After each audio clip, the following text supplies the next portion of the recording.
Então, bom dia, pessoal. Hoje nós vamos falar, então, dentro da nossa disciplina, né, de desenvolvimento, retenção e avaliação de desempenho. Nós vamos falar, então, mais especificamente do desenvolvimento e formação de talentos. Nós vamos entender hoje o que são talentos, qual a importância deles para as organizações e como que as organizações, então, podem estimular os talentos. Talentos, então, gente, são os profissionais que têm um alto profissional de crescimento, porque eles apresentam um grande desempenho nas funções que eles já realizam, certo? E desta forma, então, eles são os ditos profissionais diferenciados, né? Eles contribuem de uma maneira importante com o alcance dos objetivos da organização, trazendo resultados efetivos, tá? E por isso, obviamente, é de interesse das organizações manter esses talentos dentro da empresa. E aí, então, surge a ideia do desenvolvimento de talentos. O que é desenvolvimento de talentos? É quando a organização proativamente atua para buscar o crescimento desses profissionais, certo? Então, ela precisa, em primeiro lugar, identificar quem são esses profissionais de alto desempenho e aí, a partir disso, investir na capacitação desses profissionais. A retenção de talento, ela está constituída em 3 pilares, que envolve o desenvolvimento dos talentos, para que eles se preparem e consigam, então, adquirir novas habilidades e competências. O reconhecimento, porque por mais que eles façam parte de um programa de desenvolvimento, se não houver reconhecimento, né, eles vão buscar esse reconhecimento fora, certo? E a rede de relacionamento, ou seja, permitir que esses profissionais trabalhem de uma maneira mais integrada, né? E que eles consigam acessar também os líderes da organização de forma a entenderem qual é de verdade o seu papel e o que a organização também espera deles, tá?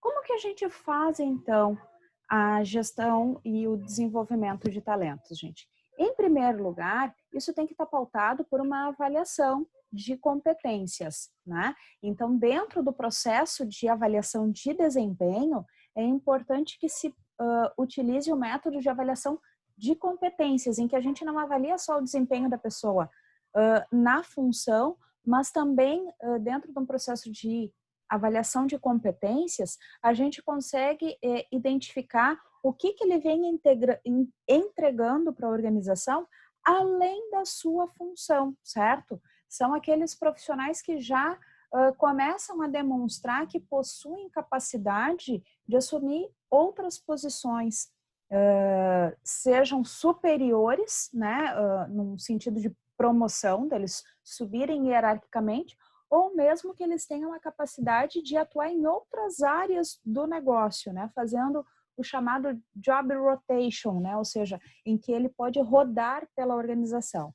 Então, para isso precisa se fazer o processo de avaliação de competências, tá?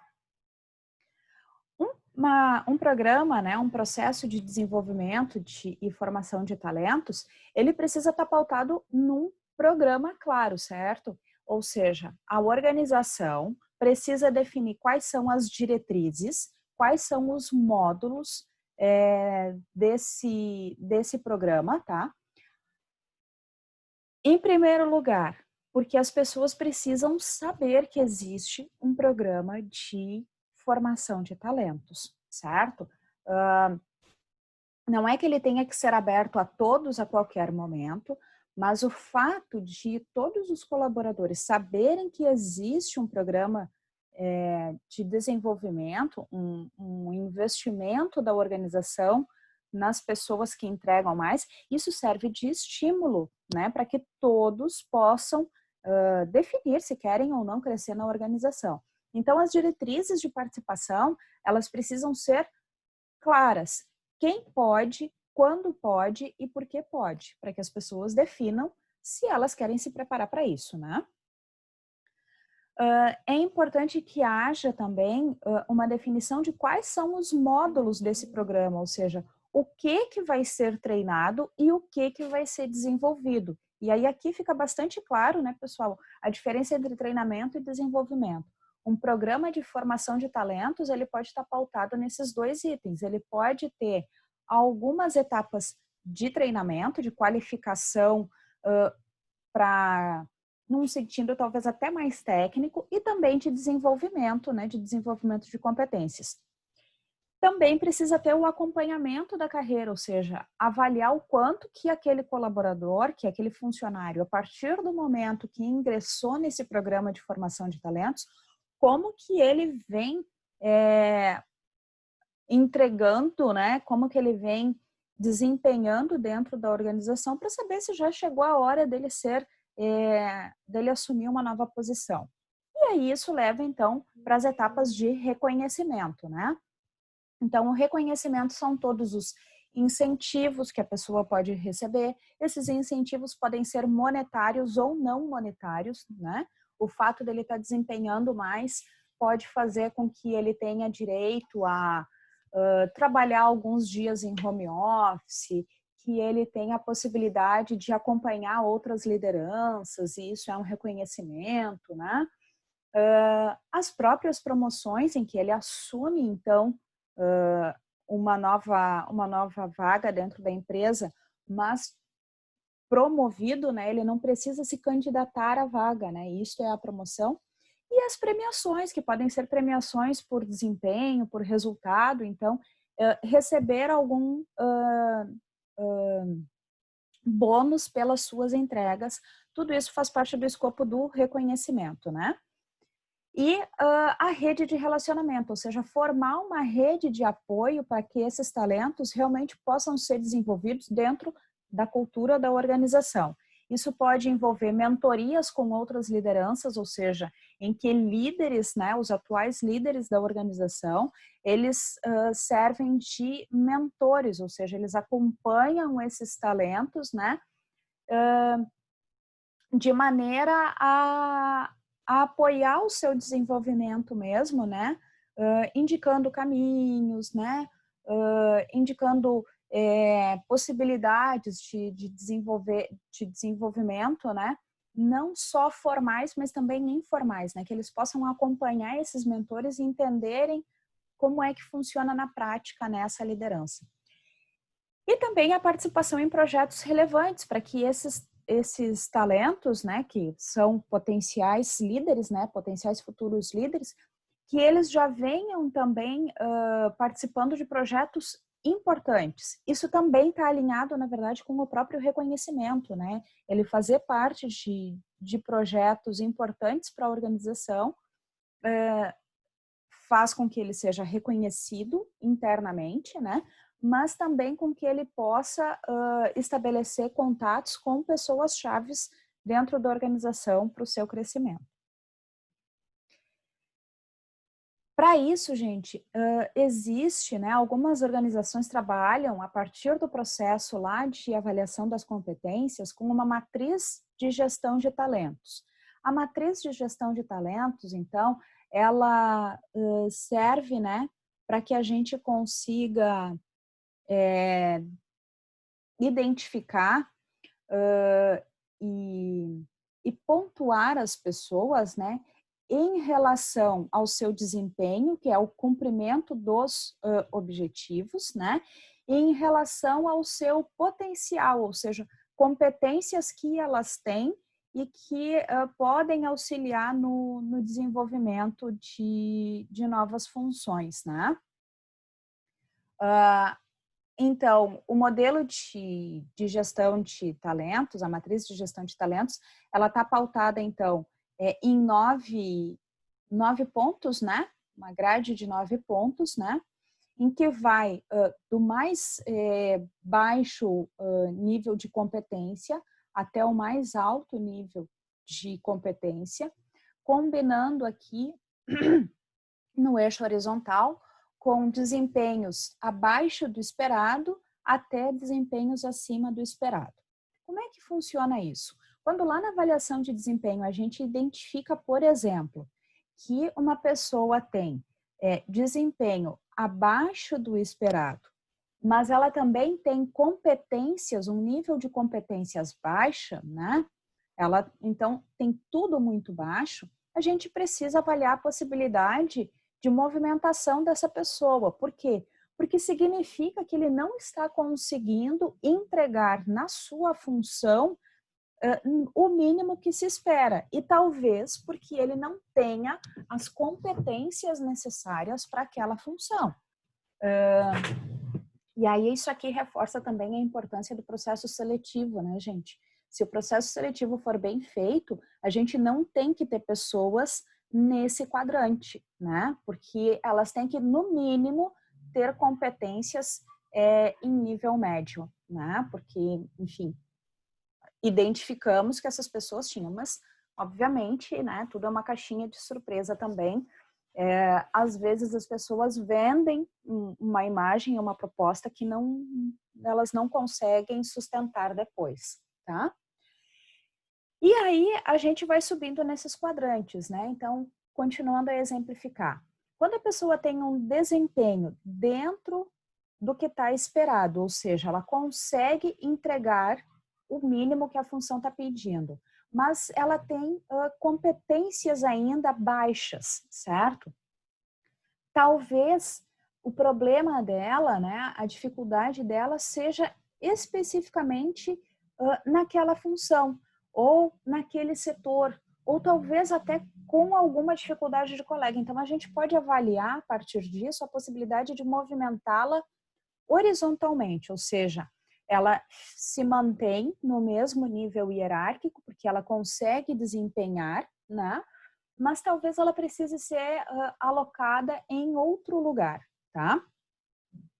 Em compensação, quando a pessoa está num modelo de competências, um potencial baixo, mas ela está desempenhando acima do esperado, ela está no lugar certo, ela consegue entregar, certo? O que a gente precisa avaliar talvez se ela está tendo os incentivos corretos para o seu desenvolvimento de competências, ok?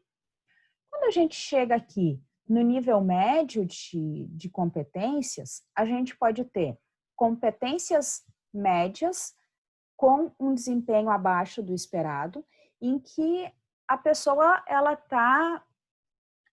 ela tem, né, internamente, né, as suas competências estão adequadas, porém ela não está conseguindo exercer adequadamente a função. A gente tem que ver se ela está na função certa, se ela está recebendo um nível de responsabilidade certo.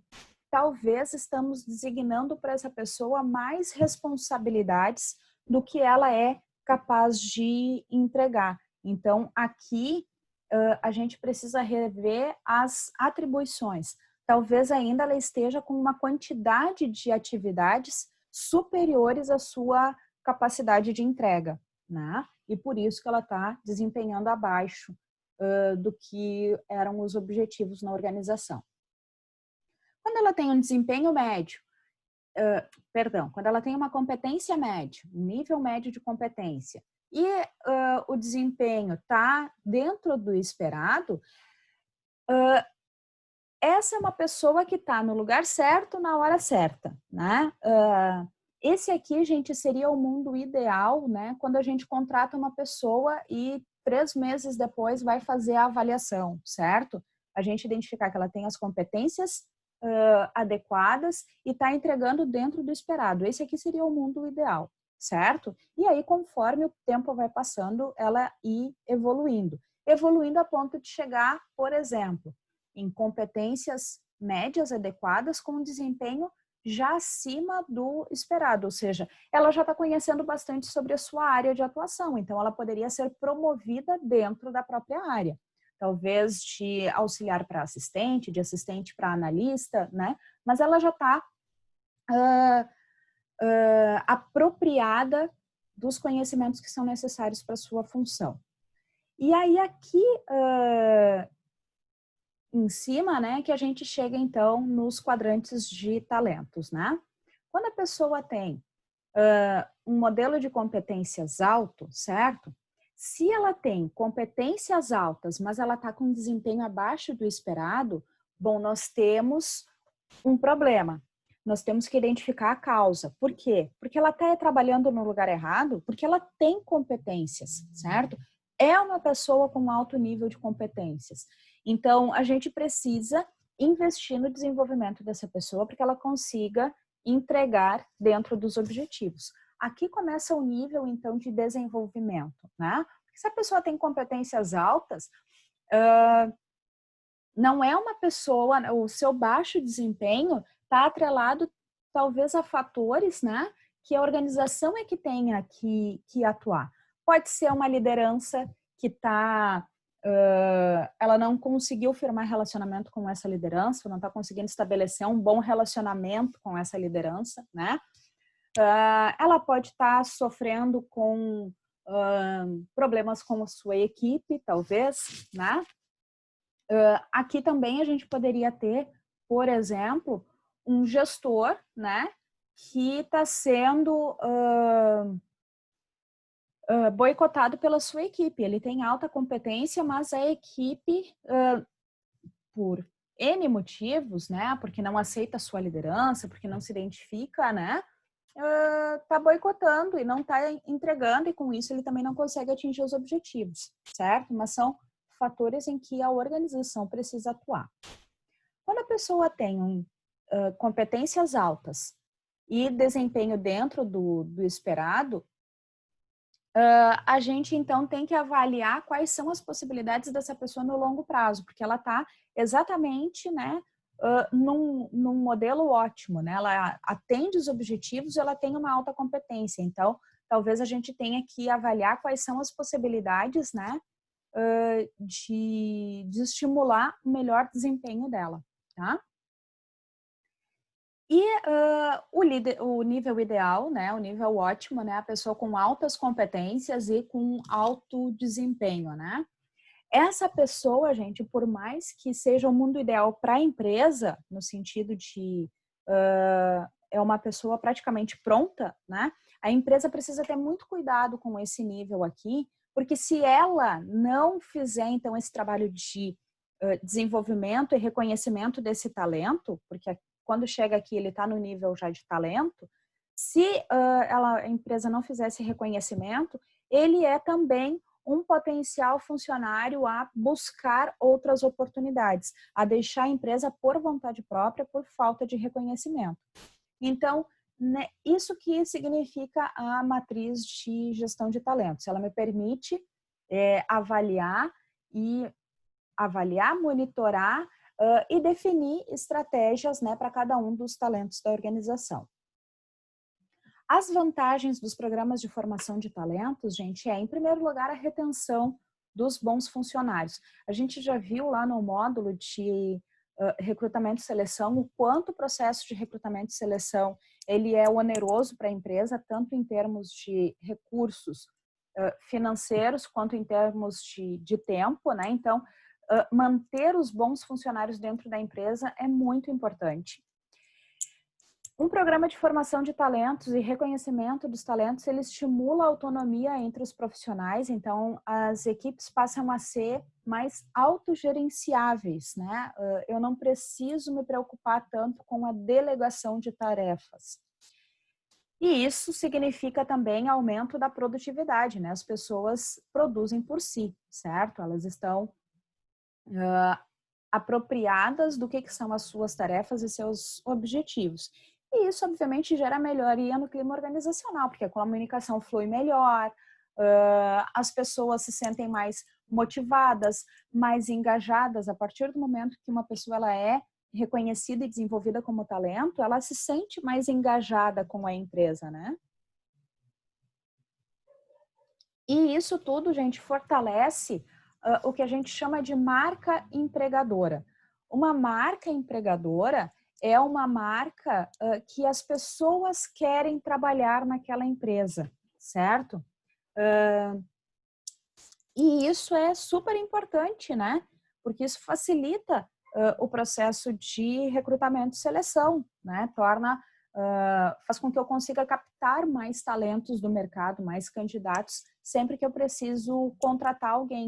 Então, fortalecer a marca empregadora é ser reconhecida como uma empresa boa para se trabalhar. E isso acontece quando uma das coisas que eu faço é reconhecer e desenvolver as pessoas internamente, certo? Porque eu mostro que eu me preocupo e que eu reconheço que o principal ativo da empresa é o capital humano. Qual é o papel do RH nesse processo, gente? Vocês podem perceber, né, que a partir do momento que há um processo de avaliação de desempenho, avaliação de competências, as lideranças de área estão extremamente envolvidas nesse processo de identificação dos talentos, né? Não é o RH que vai dizer quem é o talento da área de vendas, não é o RH que vai dizer quem é o talento na equipe de produção. Mas qual é que é o papel? Em primeiro lugar, fomentar uma cultura de desenvolvimento de talentos, né? Então, por muito tempo, né, os gestores eles eram resistentes a desenvolver talentos, a formar novas lideranças, com receio de perder o seu lugar. E hoje isso já é uma cultura que caiu por terra, né? E que cabe ao RH trabalhar nesse sentido de que os líderes eles só podem crescer mais se eles tiverem quem deixar no lugar dele. Se ele não tiver conseguindo formar novos líderes, então ele não está exercendo o papel dele de liderança, né? Então é trabalhar a cultura e as resistências internas, né? Com isso, o RH precisa, então, fortalecer o programa e dar apoio aos sistemas de avaliação de desempenho, como é que as pessoas precisam ser avaliadas, auxiliar os gestores nesse sentido e também toda a equipe, né? Só consigo trabalhar a avaliação de competências quando existe uma equipe madura para fazer a autoavaliação e receber feedback, né? E, obviamente, precisa, então, fortalecer e dar apoio ao próprio programa de desenvolvimento, né? Identificando quais são as tendências de desenvolvimento, quais são os tipos de mentoria que aquele grupo de talentos pode passar, certo? E também analisando e coletando resultados, né? Em relação a, em primeiro lugar, eficácia do processo seletivo. O processo seletivo ele só é bem feito se ele traz boas pessoas para dentro da empresa, certo? Se em algum momento as lideranças acham que elas não têm uma boa equipe para trabalhar, então o problema está nas lideranças e no RH que não conseguiu trazer as pessoas certas e não nas pessoas que foram contratadas, certo? Também é importante analisar os resultados, né, de retenção de pessoas. Então, se o meu programa de reconhecimento e formação de talentos está dando certo, significa que eu tenho baixa rotatividade, ou seja, turnover, né, de pessoal, e também tenho que ter baixo índice de absenteísmo, que é o índice de faltas. Por quê? Porque, como eu falei, as pessoas, a partir do momento que há programas de desenvolvimento e formação de talentos, há um engajamento da equipe. Então, não há por que ter altos índices de rotatividade, muito menos de falta, né? Esses índices, eles ocorrem quando as pessoas não estão engajadas, quando elas estão desmotivadas e não se identificam com a empresa.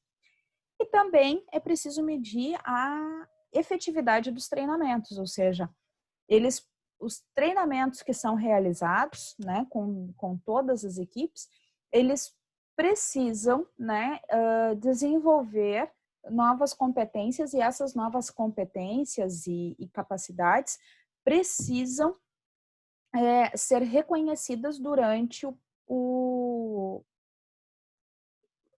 as rotinas da organização, ou seja, precisa se perceber que há um desenvolvimento organizacional, certo?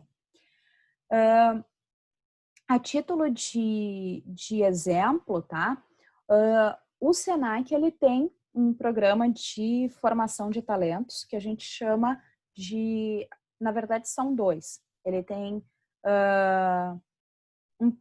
o programa de backups, que é voltado para a formação de novos diretores de escola, e ele também tem um programa voltado para a formação de novos líderes de vendas. Esse programa, o primeiro que surgiu foi o programa de backups, que é para a formação de novos diretores, né? E o objetivo desse programa, gente, que já tem 8 anos, ele surgiu em 2012, é porque se identificou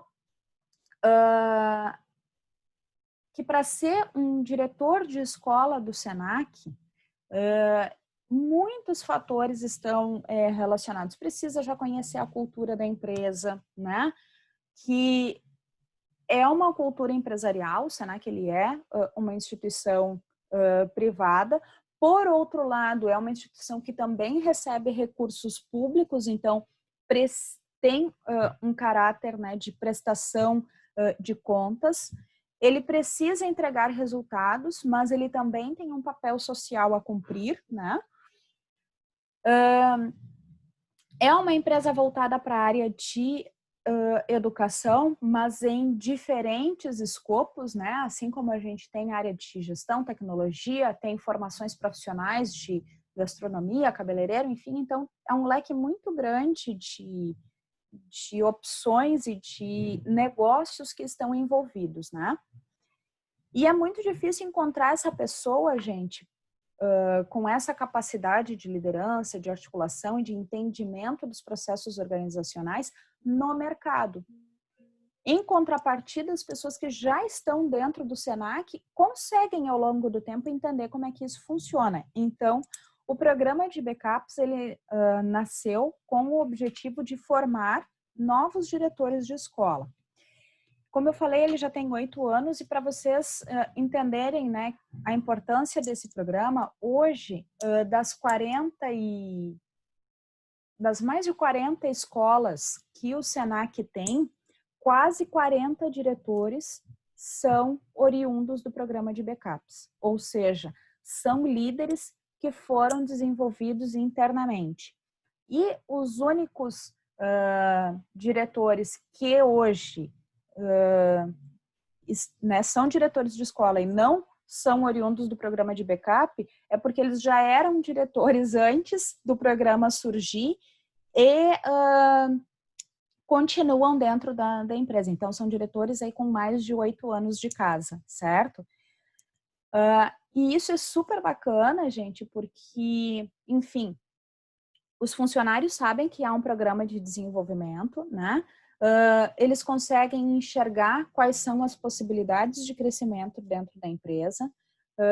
Eles percebem que há esse reconhecimento a partir do momento, né, que temos aí em torno de 80% dos diretores de escola, mais de 80% dos diretores de escola, né, sendo oriundos desse programa de desenvolvimento. Então, isso fortalece a cultura, né, de preocupação com as pessoas, a própria cultura interna, né? Então, para vocês entenderem um pouquinho de como que funciona um programa de formação de talentos e a importância disso na cultura organizacional, certo? Outros programas, né, de formação de talentos, gente, são, por exemplo, programas de trainees, que são aqueles programas, né, que contratam jovens recém-formados, né, ou em fase de conclusão de curso, com o objetivo, né, de identificar potenciais futuras lideranças. Então, eles são contratados de formato CLT, né, para trabalhar em diferentes posições dentro da empresa, mas eles já ingressam, né, com essa característica de serem desenvolvidos com o objetivo de serem as futuras lideranças, certo? Alguns programas de estágio em algumas empresas também fazem isso. Então, fiquem atentos que vocês podem, né, vir a participar de programas de desenvolvimento de talentos. Ok? Obrigada.